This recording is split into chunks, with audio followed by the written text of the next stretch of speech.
Uno musi duteye ku musi ugira 15 muri ya misi yacu 40 y'ukwisonzesha.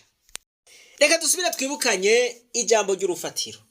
Ni mu gitabo ca Ngoma wa kabiri igice c'indwi ku murongo w'14 iryo jambo rivuga ngo maze ni abantu bitirirwa izina ryanje bicisha bugufi bagasenga barondera mu nyonga hanje bakava mu bibi vyabo jewe uhoraho nzobumva ndi mwijuru ndababarire ivyaha vyabo kandi ndabakirize n'igihugu. Isonzesha hicisha bugufi ubabajwe n'ukuntu igihugu ciwe kibabaye kigwaye. Voilà, utabibona ntashobora kwisonzesha kandi nta nakamaro kukubikora. Wokenera kuvuza wabona yuko akomeye, oya ntibishoboka. Twebwe twafashe ingingo y'ukwisonzesha y'ukwicisha bugufi y'ukwibabariza igihugu kubera tubona yuko kimeze nabi, kubera tubona yuko ibintu bitariko biragenda neza. Babarire mvuze ibi, hariho abo tutavyumva kumwe, hariho abavuga bati biriko biragenda neza, hariho abo twe tuvuga yuko hari ubukene, abandi nabo bakavuga bati no, abarundi bameze neza baratunze. Tuvuze duti abarundi barashonje, bakavuga bati no, abarundi barahaze, abarundi ntaco bakenye. Voilà, ivyo rero tuca tubifata uko, kuko uwo muntu naho uwo mubwira gute yuko igihugu kigwaye ntiyovyemera. Voilà, ivyo rero bica bikorwa n'ababona yuko igihugu kigwaye. Nagomba turabire hamwe ano majambo kugira ngo dutahure ibihe turimwo, tumenye n'ingene twifata. Turasoma mu gitabo ca Yeremiya igice ca 32 ku murongo wa 42 haravuga ngo kuko ariko mvuze jewe uhoraho ni nkuko nazaniye ubu bwoko ibi vyago vyose bikomeye, uku niko nzobazanako ivyiza vyose n'abasezeraniye. Imana murumva yuko ishobora kureka ivyago bikaba ku bantu kandi ibibona, kandi ni nayo ivuga yuko yobikuraho igashira abantu bayo mu masezerano. Ivyo turimwo twebwe abarundi, uwovuga yuko ari ivyago Imana yaretse bikatubako yoba yihenze. Ico ni kimwe. Mbega Imana kugira ngo irindireka ivyago bigwe ku bantu bayo biba vyagenze gute? Voilà, ico nico tugomba turabire hamwe. Mu gitabo ca Samweli wa kabiri igice ca 21 guhera ku murongo wa mbere haravuga ngo ku ngoma ya Dawidi hatera inzara imara imyaka 3 ikurikiranye, maze Dawidi aja kurondeza kuhoraho. Uhoraho arishura ati vyatewe n'ubwicanyi bwa Sawuli n'inzu yiwe. Iki kigoyi, iyi nzara yamaze imyaka 3, mwishire mu kibanza c'aba bantu, hamwe mu Burundi homara imyaka 3 hariho inzara imwe izura inzara, abarundi boba bamerewe gute? Ico gihe rero haheze imyaka 3 bari mu nzara imwe ikomeye. Nuko Dawidi agiye kubaza Uhoraho amubwira ati ibi vyatumwe n'amaraso Sawuli yasheshe n'inzu yiwe. Voilà, amaraso aseseka azana umuvumo ku gihugu. Abantu basesa amaraso y'inzira karengane badukwegera twese. Voilà, rero ntiduhave dukekeranya no gukekeranya ivyo turimwo mu gihugu c'u Burundi ni ingaruka z'ibibi dukora, ni ingaruka z'ububi, z'ubube gito, z'ubwicanyi, z'ukunyuruza abantu, z'ubusuma dukora. Murumva yuko Imana ikireka ivyago canke amayobera yose akadukorokerako. Ariko naho biruko reka turabe ingene ivyo bintu bihera. Dusome igitabo ca Zekariya igice ca mbere duhere ku murongo wa 3. Haravuga ngo kubw'ivyo uzubabwire utukunika Uhoraho Nyeningabo agize ati nimungarukeko niko Uhoraho Nyeningabo agize nanje ati nimungarukeko niko Uhoraho Nyeningabo agize nanje nzobagarukako niko Uhoraho Nyeningabo agize. Mureke kuba nk'abasogokuruza banyu abo navugisha kera bababarira basemerera batukunika Uhoraho Nyeningabo agize atenda nimuhindukire muve mu ngeso zanyu mbi no mu bikorwa vyanyu bibi maze ntibumva nanje ntibanyumvira niko Uhoraho agize. Voilà, murumva yuko kugira ngo tuve muri vya vyago, kugira ngo tuve muri ryarinde ryasibe, nta kindi kintu dukwiye gukora atari ukugaruka ku Mana. Kugaruka ku Mana naho no gusubira kuyizera. Kugaruka ku Mana no guhakana ico kibi cose gituma dutandukana nayo. Uko ibanga riguma rigaruka hahandi, ibanga riguma rigaruka hehe? Ibanga riguma rigaruka ku kwicisha bugufi.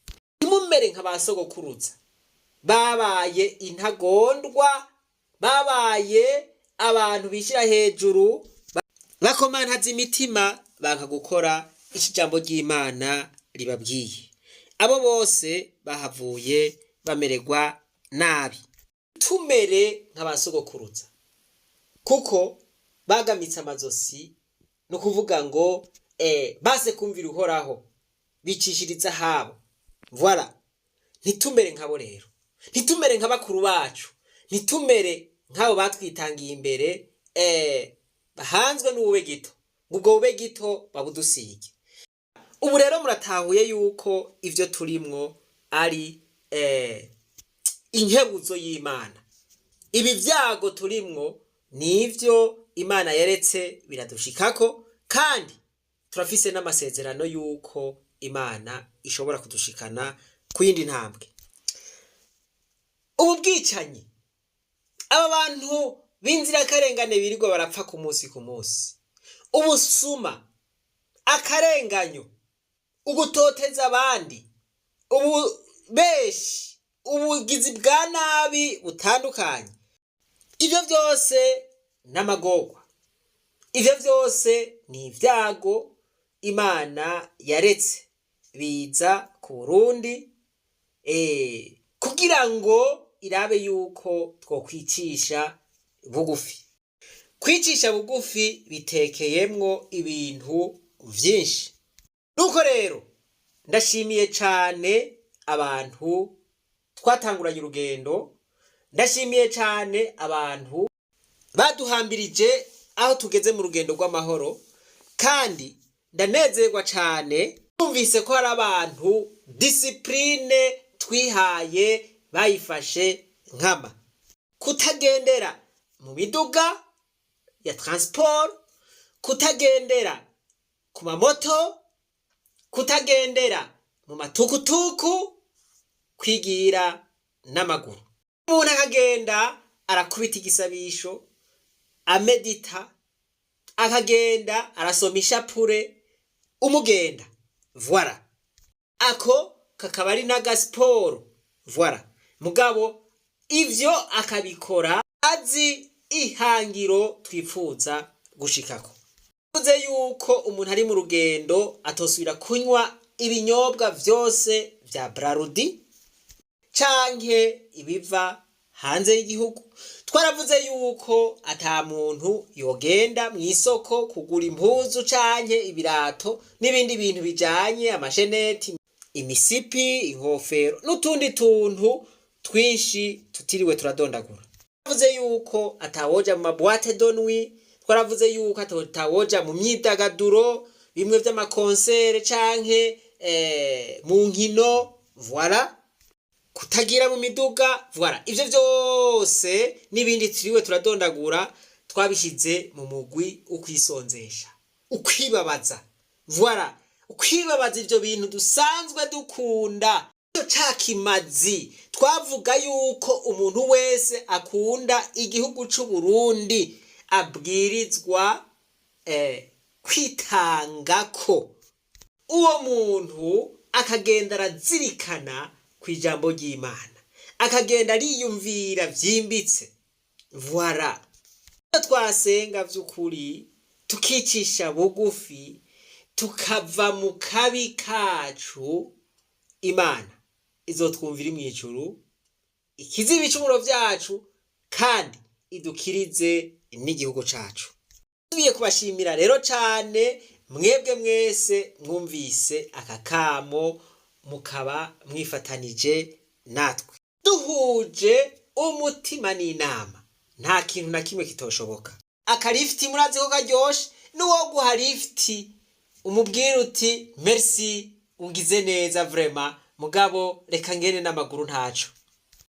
Muri ibi bihe rero bantu b'Imana haca haba kugeragezwa kwinshi, nukuvuga ngo n'abatahora baguha lifti uzoza wumva baguhamagaye ngo tuguha ka lifti, abatahora bagusororera uzoza wumva baguhamagaye ngo tugusororere, abatahora bakugurira ibifungurwa uzoza wumva bakubwira bati ingo tugufungurire.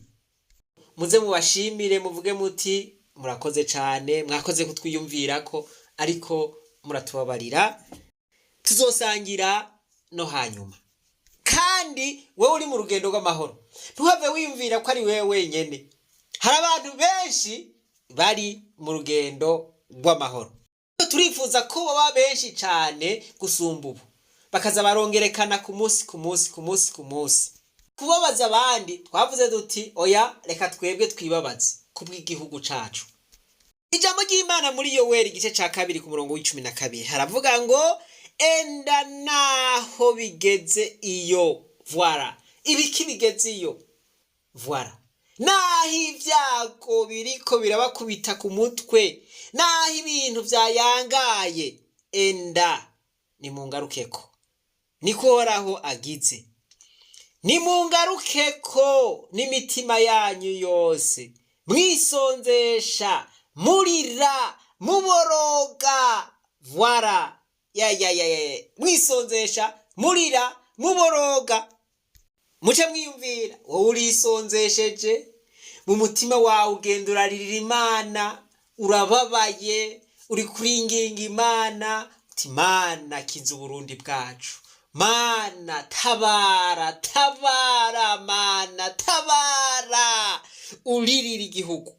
Nyuma ukaza wumva umuntu wingo tuje muri boîte de nuit, wingo tuje mu kabare, ndaguhera imwe nani, wowe wibereye muri ivyo bihe, ukaza wumva wingo tuje hariya muri restaurant ndaguhe, voilà, ukaza wumva n'ibindi bintu vyinshi bishobora kugusamaza.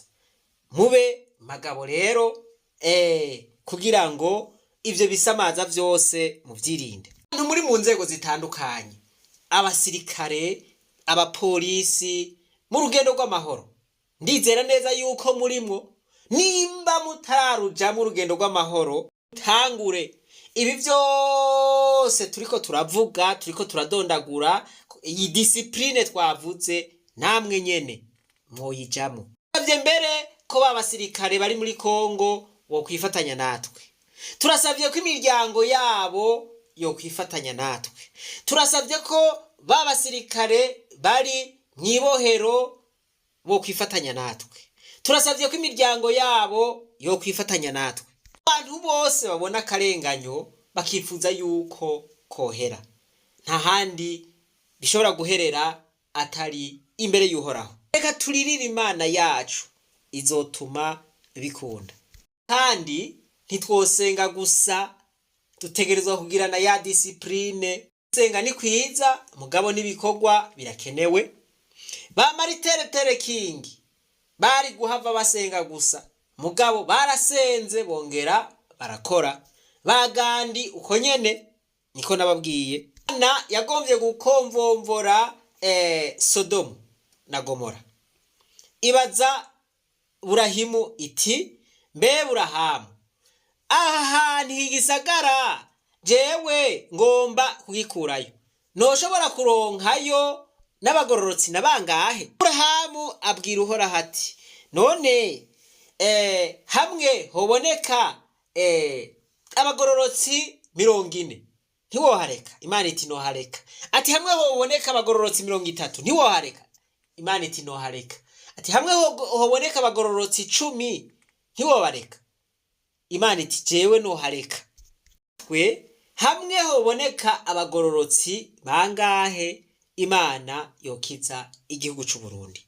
Urabe naka rero wewe wirabe ku giti cawe. Idiscipline turiko turavuga, reka kuraba banaka osha ngo nabanaka bagiye reka nanje ngende.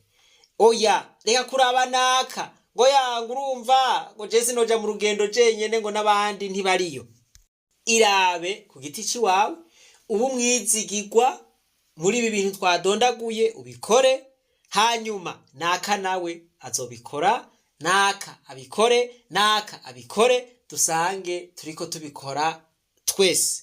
Ico gihe rero umuti uzoba uri kurakora. Twigire n'amaguru n'abategetsi baheruka kubitubwira. Angize nsubira kubatera intege ndababwira yuko mwebwe mwese muri kuri discipline muhimbara umutima wanje. Barahuje umutima n'inama kandi turi kumwe mu mpemu. Abibabaje bigasubira bikababaza cane ukuntu abantu b'abajene bosubira guhagarara ngaha ku mirongo kandi twavuze duti genda n'amaguru. Abarongozi bacu inyishu batanze bavuze bati voilà genda n'amaguru. Zera yuko mwatahuye. Reka ndangize ndabibutsa yuko urugendo rw'Abagandi ntibarutanguye ari ibihumbi n'ibihumbi, rwatanguwe n'abantu 78. Abandi bagenda bariyongera, urugendo bateba bararusoza ari ibihumbi n'ibihumbagiza. Buke buke abantu bazotera batahura amakuru y'urugendo rw'amahoro, hanyuma bifatanye natwe. Imana nibahezagire mwese. Reka twibananirize rwa rugendo maze tugaruze umunezero Satani yatunyaze. Umuntu atarashika mu ishuri ry'abarundi bose tumuhaye kaze.